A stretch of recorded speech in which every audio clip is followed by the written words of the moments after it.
আসসালামু আলাইকুম প্রিয় শিক্ষার্থী বন্ধুরা। অলরেডি জগন্নাথ ভার্সিটির পূর্ণাঙ্গ সার্কুলার এটি কিন্তু তারা পাবলিশ করে দিয়েছে। আমি আমার আগের একটি ভিডিওতে জগন্নাথ ভার্সিটির যে আপডেট গুলো পেয়েছিলাম সেগুলো তোমাদেরকে জানিয়ে দিয়েছি, যেহেতু যদিও সেই আপডেটটি পূর্ণাঙ্গ ছিল না। আজকে আমরা জগন্নাথ ভার্সিটির পূর্ণাঙ্গ আপডেটটা নিয়ে কথা বলবো, এবং তোমরা এখন যারা আমার চ্যানেলটি সাবস্ক্রাইব করনি অবশ্যই সাবস্ক্রাইব করে এরকম আপডেট পেতে পাশেই থাকবে।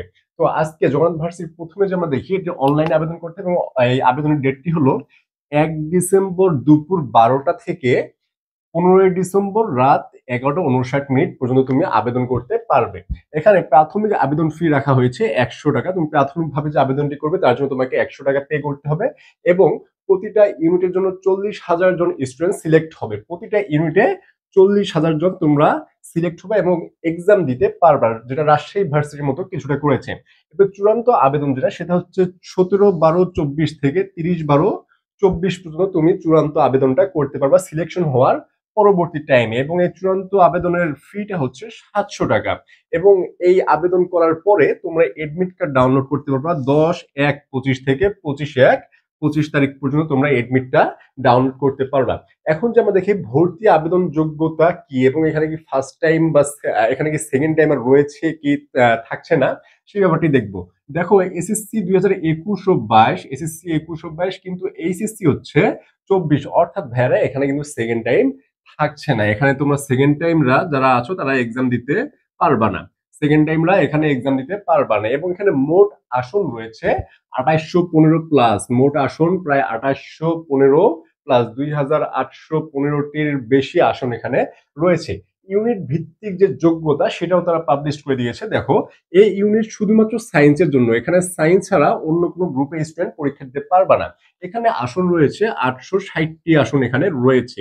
এবং এই ইউনিটে পরীক্ষা দেওয়ার জন্য তোমার এসএসসি এবং এইচএসসি দুইটাতেই 3.50 মিনিমাম লাগবে, 3.50 কিন্তু টোটাল তোমাকে 8.00 থাকতে হবে, অর্থাৎ মিনিমাম 3.50, কিন্তু এর বেশি পেতে হবে। এরপরে হচ্ছে বি ইউনিট কলা ও আইন। এখানে সকল বিভাগের স্টুডেন্ট পরীক্ষা দিতে পারবে, সকল বিভাগের স্টুডেন্ট পরীক্ষা দিতে পারবে। এখানে আসন রয়েছে 785টি, এবং এখানে তোমার এসএসসি এবং এইচএসসি দুইটাতে মিনিমাম 3.00 থাকতে হবে, কিন্তু টোটাল 7.00। এরপর হচ্ছে সি ইউনিট কমার্স। এখানেও সকল স্টুডেন্ট পরীক্ষা দিতে পারবে, সকল গ্রুপের। এখানে তোমার আসন রয়েছে 520টি। এখানে 3.00 কিন্তু টোটাল লাগবে 7.50 লাগবে টোটাল। এরপর যেটা হচ্ছে ডি ইউনিট সামাজিক বিজ্ঞান অনুষদ। এখানে 590টি আসন রয়েছে। এখানে তোমার 3.00 এবং 3.00 করে টোটাল লাগবে 7.00। এবং সর্বশেষ যেটি ই ইউনিট, এটা হচ্ছে চারুকলা। এখানে তোমার 60টি আসন রয়েছে, আসন খুবই কম, 60টি আসন। এখানে 3.00 এবং 3.00 কে টোটাল 6.50 লাগবে। এখানে দেখো, তোমার এই ইউনিট বাদ দিয়ে সকল বাকি যে 4টি ইউনিট রয়েছে, এখানে সকল গ্রুপের স্টুডেন্ট তোমরা এক্সাম দিতে পারবা। পদ্ধতি যদি দেখি, এখানে দেখো টোটাল থাকবে 72। তোমাদের যে এক্সামটা হবে টোটাল 72 মার্কসের। এর মধ্যে 48 মার্কস থাকবে লিখিত, এবং 24 মার্কস থাকবে এমসিকিউ, এবং টাইম থাকবে 1 hour. A B C D এই চারটার জন্য তোমার টাইম থাকবে 1 আওয়ার, কিন্তু ই ইউনিটের জন্য 1.30 আওয়ার, অর্থাৎ 1.5 ঘন্টা তোমরা এখানে টাইম পাবা, কারণ এখানে ব্যবহারিক এক্সাম রয়েছে।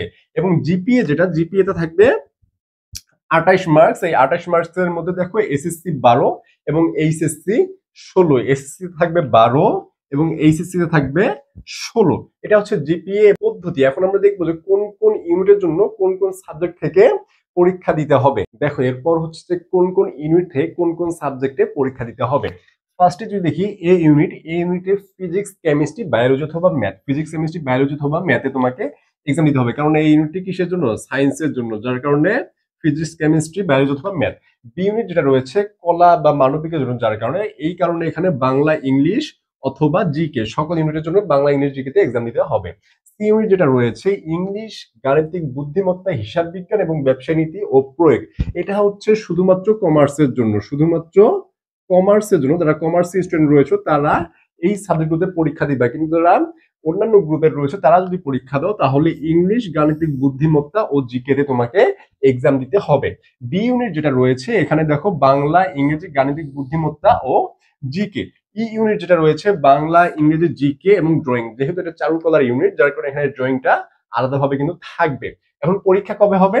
ই ইউনিট যেটা রয়েছে এটার পরীক্ষা হবে 31 জানুয়ারি, এর মাধ্যমে পরীক্ষাটা স্টার্ট হবে। এরপর হচ্ছে ডি ইউনিট 14 ফেব্রুয়ারি, বি ইউনিট 15 ফেব্রুয়ারি, এ ইউনিট 22 ফেব্রুয়ারি এবং সি ইউনিট 28 ফেব্রুয়ারি, যার মাধ্যমে পরীক্ষা শেষ হবে এবং শিফট ওয়াইজ কিন্তু এক্সাম হবে এবং এক্সামটা শুধুমাত্র জগন্নাথ ভার্সিটিতেই হবে। Jagannath varsity exam Jagannath varsity হবে এবং এখানে আমি যতটুকু জানতে পেরেছি এখানে কিন্তু নেগেটিভ মার্কস নেই, এরা নেগেটিভ মার্কস রাখেনি এখানে, যার কারণে এটা একটা সুবিধা রয়েছে। কিন্তু সেকেন্ড টাইমারদের জন্য একটু কষ্ট হচ্ছে যেহেতু তারা এক্সামটা দিতে পাচ্ছে না। এবং তোমরা জিএসটি সহ অন্যান্য ভার্সিটির যতগুলো ভার্সিটি রয়েছে সেটার জন্য ইংরেজির জন্য একটা গুছিয়ে প্রস্তুতি নিতে পারো একদম জিরো থেকে লাস্ট পর্যন্ত এবং এক্সাম দিতে পারো। এই জন্য আমার যে ব্যাচটি রয়েছে এখনো এখানে ভর্তি চলছে এবং একদম সম্পূর্ণ নতুন ব্যাচে ভর্তি চলছে, যেটার মূল্য 1,000 টাকা ছিল কিন্তু এখন 800 টাকায় ভর্তি চলছে। তোমরা যদি ভর্তি হতে চাও 01720828052 এটাতে হোয়াটসঅ্যাপ করে বিস্তারিত জেনে ভর্তি হতে পারো এবং চ্যানেলটি যারা এখনো সাবস্ক্রাইব করনি অবশ্যই সাবস্ক্রাইব করে আপডেটগুলো পেতে আমাদের পাশেই থাকো। আজ এই পর্যন্তই। আসসালামু আলাইকুম, ধন্যবাদ।